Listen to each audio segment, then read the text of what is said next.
માતાઓ અને બહેનો, પરમ કૃપાળુ પરમાત્માની મહતી અનુકંપા થાય છે ત્યારે આ માનવ દેહની અંદર એ સત્સંગની અંદર આવી શકે છે, શ્રીમદ ભાગવત શાસ્ત્ર શ્રવણ કરી શકે છે.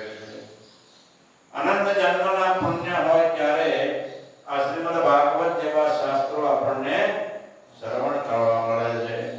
ભાગ્યોદયેન ભવજન્મ સમાધિતેન સત્સંગતિં જલપતે પુરુષો યદા વૈ અજ્ઞાન હેતુકૃત મોહમદાંધકારનાશં વિદાય તદોદયતે વિવેકો.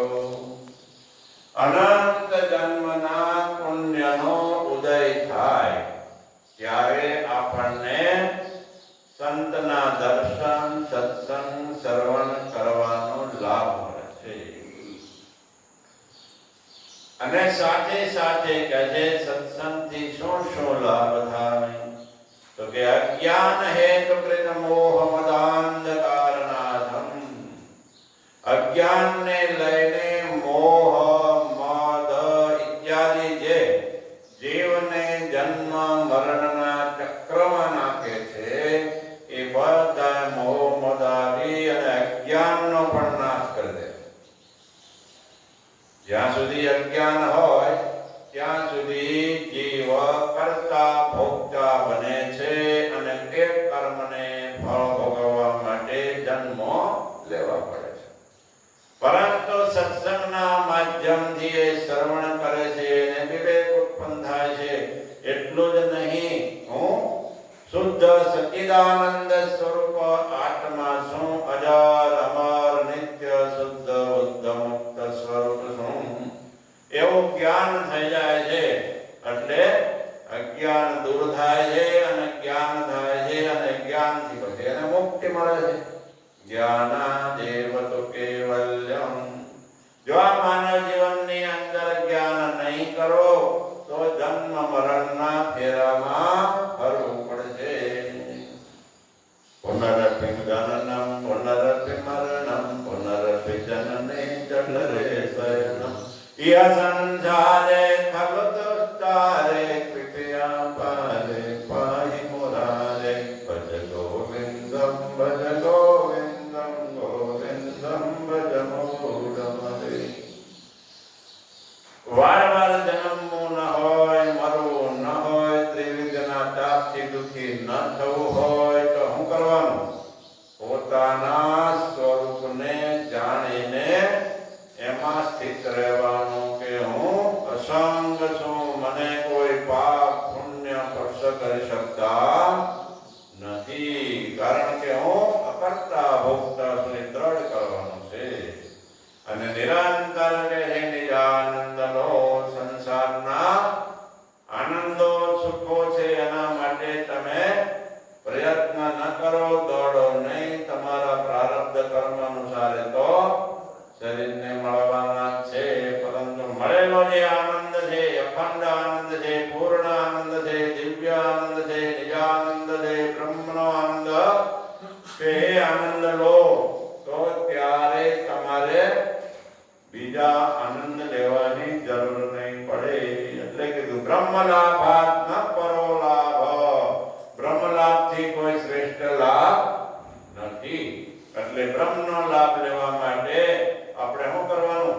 સત્સંગ શ્રવણ કરવાનું, આત્માનું જ્ઞાન પ્રાપ્ત કરવાનું. તો હવે આપણે આ ચતુર્થ સ્કંદ ભાગવતની અંદર શ્રવણ કરી રહ્યા છીએ. ચતુર્થ સ્કંદની અંદર આજે અધ્યાય 13 થી લઈને 23 અધ્યાય સુધીમાં બહુ જ સુંદર પૃથ્વીરાજાનો જન્મ બતાવશે, અમને કેવા કાર્ય કર્યા ઇત્યાદિ પણ બતાવશે. એની પૂર્વમાં અંગરાજા ઇત્યાદિનો પણ વર્ણન કરે છે. જે ધ્રુવ રાજા થઈ ગયા, 36,000 વર્ષનો પદ મેળવીને એમની વંશ પરંપરા બતાવે છે કે વંશ પરંપરાની અંદર એક અંગરાજા થયા. અંગરાજાના પત્ની હતા સુનીતા. એ સુનીતા દ્વારા એને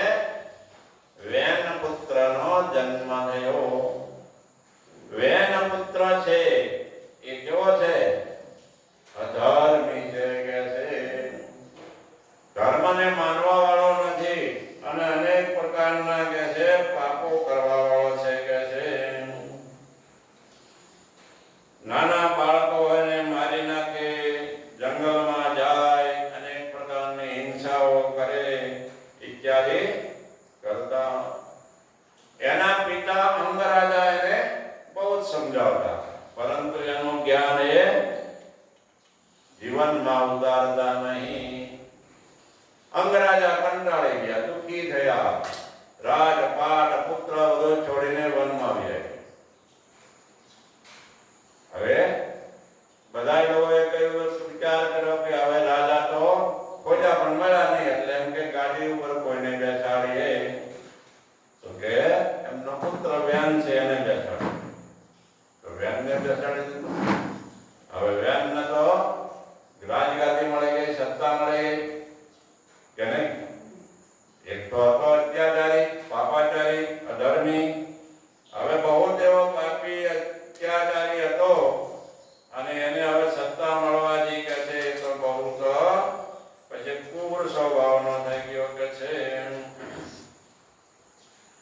એને ઘોષણા કરાઈ. હું ઘોષણા કરાઈ? ન યષ્ટવ્ય ન દાતવ્ય ન હોતવ્ય દ્વિજઃ ક્વચિત ઇતિ ન્યવાદયત ધર્મં વેદિ ઘોષેણ સર્વશ. બધી પ્રજાઓને